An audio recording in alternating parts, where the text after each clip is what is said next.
안녕하세요. 여러분들이 아껴주시고 사랑해주시는 목동무에 근무하는 책임있는 남자 부크레이지입니다.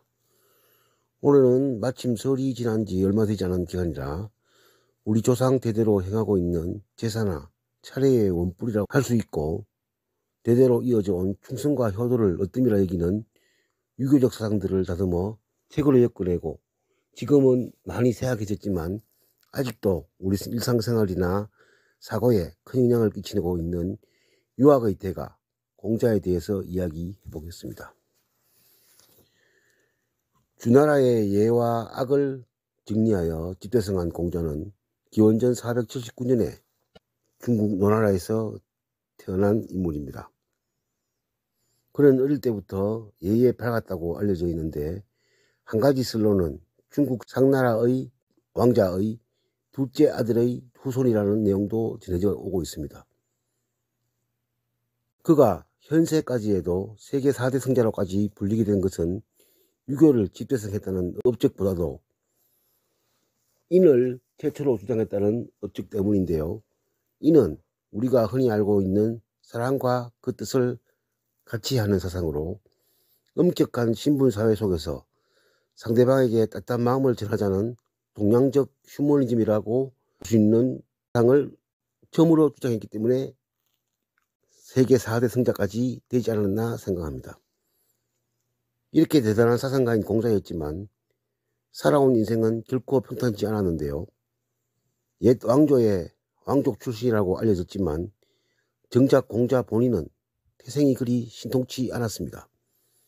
가세가 기울 대로 기운 낮은 관리의 집에, 그것도 첩의 둘째 아들로 태어나고, 태어난 지 3년 만에 아버지를 잃어 아주 공공한 지경이었습니다. 그래서 자신도 어릴 때 고생을 많이 했다고 훗날 고백하기도 했습니다. 자신이 태어난 노나라에서 벼슬을 시작하였으나 이웃나라인 제나라의 견제와 노나라 권력자들의 견제와 방해로 벼슬에서 밀려났고, 그 후로는 어느 곳에서도 세임을 받지 못하고 세상을 주유하며 불행한 생활을 보냈습니다. 그래도 자신의 제자 중 상인 출신이라서 제법 부유했던 자공이 여비를 대주는 바람에 13년여간의 유랑생활을 할 수 있었습니다. 60이 넘은 노고를 이끌고 13년 동안 중국 전역을 돌아다녔지만 그 어느 곳에서도 등용되지 못한 공자는 다시 노나라에 들어와 국구라는 이름만 있는 벼슬을 지냈지만 아무 실권이 없는 자리였고, 그나마 그 자리도 제자 염구가 개나라와의 전쟁에서 큰 공을 세운 덕분에 얻을 수 있었다고 합니다.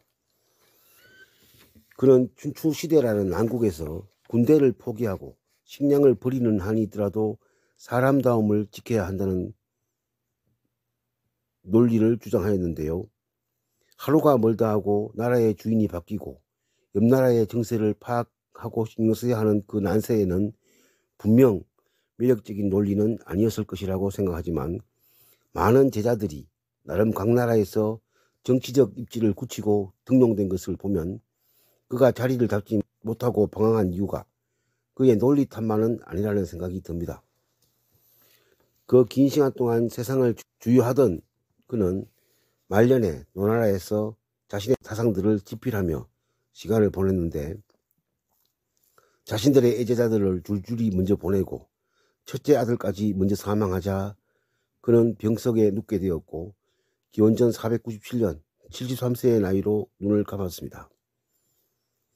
비록 생전에는 자신의 사상을 펼쳐보지 못했지만 그의 사후 반복되는 신하들의 배신들에 질린 군주들이 차츰 신의와 인을 중시하던 공자의 사상을 받아들이기 시작하면서 공자의 사상은 빛을 발하기 시작하게 됩니다. 공자는 생전 3천여 명의 제자들을 양성한 것으로 유명한데, 그중 12명의 제자는 그에게 제대로 전수받은 제자였고, 이들은 춘추시대 각 나라의 벼슬아치로 등용되어 그의 사상을 전파하였고, 묵자, 순자, 한비자 같은 인물들도 공자의 학문을 보편화시킨 인물로, 자신은 비록 등용되지 못했지만 춘추전국시대에 인재풀을 만드는 데 큰 기여를 하였습니다. 2000년이 훨씬 지난 지금도 우리 생활에 스며든 그의 사상은 아무리 세상이 지나도 잊혀질 리 없는 진리로서 영원히 살아남을 것입니다. 감사합니다.